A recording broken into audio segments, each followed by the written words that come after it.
In the bustling city of Chicago, Illinois, where the trains rumbled across steel tracks and the evening lights shimmered against glass towers, lived a woman named Claire Bennett, a 35-year-old interior designer who had built her life around creativity, dedication, and quiet resilience. By day she transformed dull apartments and offices into vibrant, warm, and functional spaces. And by night she returned to her loft near Lincoln Park, a place filled with beautiful furniture and soft colors, yet often touched by silence. Claire's friends admired her success and independence, but she sometimes wondered if her carefully built world was missing something more than polished designs and satisfied clients. That wondering began to shift the night she met Ethan Walker, a 38-year-old architect who had just returned to Chicago after years of working on projects overseas. Their first meeting was unexpected, taking place in the stairwell of their apartment building when the elevator broke down on a rainy evening. Claire, juggling heavy fabric samples, stumbled on the steps, and Ethan, carrying only his umbrella and messenger bag, reached out quickly to steady her. With a warm smile, he joked about the stairs being unfriendly to designers, and she laughed, relieved, brushing damp hair from her face as they continued upward together. That small spark of kindness opened the door to something greater, for in the days that followed, they began crossing paths more often. First in the lobby, then in the neighborhood cafe where Ethan worked on his laptop. One morning, instead of passing with polite nods, he invited her to join him, and what began as casual conversation over coffee soon grew into hours of sharing stories, laughter, and quiet discoveries. Ethan spoke about his love for architecture, his admiration for Chicago's historic brownstones, and his experiences designing schools and eco-friendly housing in distant countries. Claire, in turn, opened up about her passion for creating spaces that felt alive, admitting that while she built homes for others, she sometimes questioned whether she had found one of her own. Ethan listened carefully, his thoughtful silences offering comfort more than words ever could. Weeks turned into months, and one evening Ethan invited Claire to his apartment to look at sketches he had been working on. She hesitated briefly, cautious with her trust, but curiosity and comfort led her inside.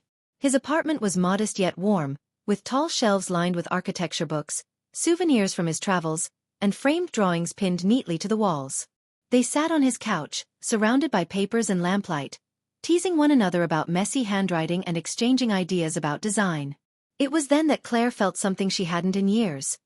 Ease, belonging, a sense that she could simply be herself without pretense. The couch, simple and unremarkable on its own, became the beginning of something she couldn't yet define but deeply cherished. From that point, their lives began weaving together. They explored the city, walking along Lake Michigan during golden sunsets, browsing small art galleries in River North, and enjoying quiet dinners in tucked-away neighborhood restaurants where laughter filled the air between them.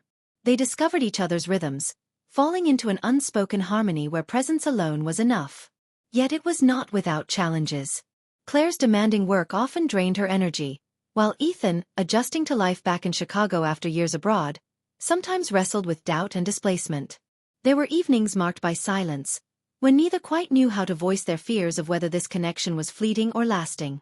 But love often reveals itself in quiet turning points, and theirs arrived one snowy December night when a storm swept across the city. Power outages darkened entire blocks, and Claire's apartment went cold and silent. Wrapped in a blanket, she found herself knocking on Ethan's door, her cheeks pink from the chill. He welcomed her with a smile and guided her into his candle-lit apartment. Together they sat on the familiar couch, sipping hot tea as snowflakes drifted outside the window, the soft glow of candles painting warmth across the room. It was there, in that stillness, that Claire finally voiced the thought she had carried for so long, confessing that she often felt she had been so focused on building homes for others that she forgot what it meant to truly have one for herself. Ethan's gaze held hers, steady and kind, as he replied that maybe home wasn't about walls or furniture, but about a person. Someone who could turn even the darkest nights into light simply by being there. His words struck her heart with truth, and in that moment she realized what she had been searching for all along. From then on, their bond blossomed into a love both steady and transformative. They faced long workdays, shared victories, and comforted each other through setbacks. Spring arrived with its promise of renewal, and their walks through Lincoln Park, hand in hand beneath budding trees, became symbols of growth not only in the world around them but in themselves. Claire no longer returned home to silence, for Ethan's presence filled her life with laughter, understanding, and the peace of companionship. Together, they created not only beautiful spaces on paper but a shared space in life, one built on trust, warmth, and the joy of simple moments. Looking back, Claire understood that it had all begun with the couch, a piece of furniture that became the foundation of countless late-night talks, laughter over sketches, comforting silences, and realizations of love. The couch was just the beginning, but what grew from it became everything she never knew she needed, and now everything she could not imagine living without.